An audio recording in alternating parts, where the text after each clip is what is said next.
By request over at Real World PDR, we're going to take a look at dent maps. And what do I mean by dent maps and how can they help you?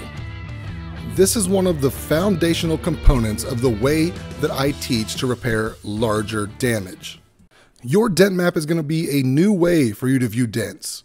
Once you get out of basic dents, you'll find that repairing dents is more about relieving pressures that are competing. Our dent map is what we're going to use to study those pressures. I guarantee you, if you understand this concept, your dents will come out faster and cleaner. So first things first, let's start with the obvious. So when we're looking at this damage, one thing that everybody can see is this crease right here.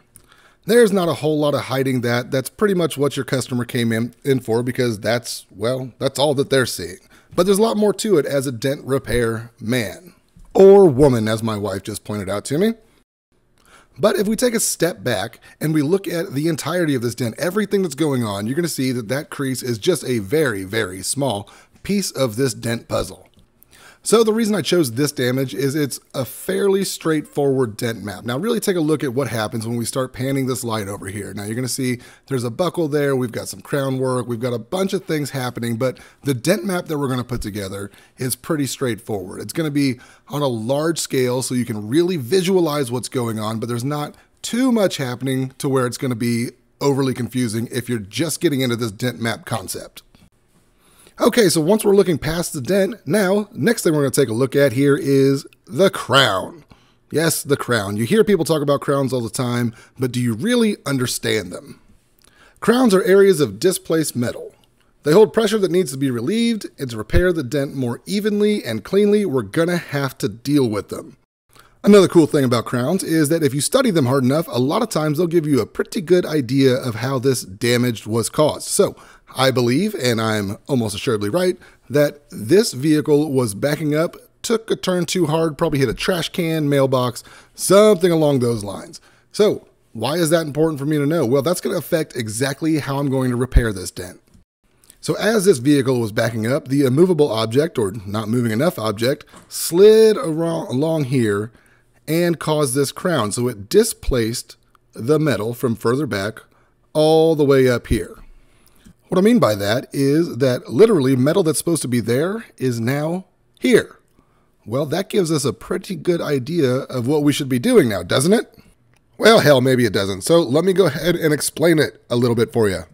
When doing dent repair, especially large dent repair, replacing displacement will allow a cleaner repair with less bruising of the dent, less overworking. That means we can use the displacement as a tool to repair this dent. You're going to find that your panel is going to be the most relaxed when it's back to its original shape, which means every bit of displacement that we replace is going to make this dent a little bit easier to work. So what a lot of people might do is this, simply push along this crease here, this big obvious crease that, well, the customer brought the car in for. They'll go ahead and work this crease back and forth as, well, you do with creases, but what they're going to find is that this dent is going to be fighting them the entire time because they have not dealt with this displaced metal.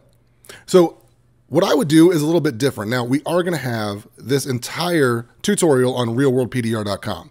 So what I would do is take a look. This crown is a little too sharp to be being just beaten down right now.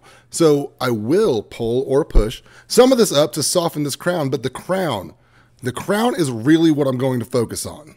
If I really kind of ignore the dent and only focus on doing what's best for this crown, what's going to end up happening is I'm going to be able to replace this crown and fix more of this dent without having to touch it.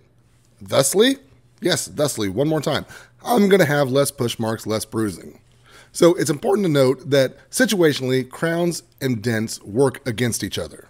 If you're trying to push in a low that has a significant crown, what's happening is you are pushing up your low, but you're also trying to pull that crown, that displaced metal, back into place. So you have more force working against you. But if you push in close proximity to a crown, that can soften that crown, stretching it out a bit, making it easier to work. So as you flow your crown back into the dent's going to shallow, and you're not pushing against additional pressure, which is going to give you a cleaner repair. So if I was going to show you what a basic dent map for me on this repair would look like, it would be something like this. So in the yellow, we've got that crown we've been talking about. The blue area is the entirety of this dent, so it's actually a lot more than just the crease. The crease is going to be in green, and I've got to ask myself where that black line is that a buckle, or is there some bracing that this panel's wrapped itself around a little bit?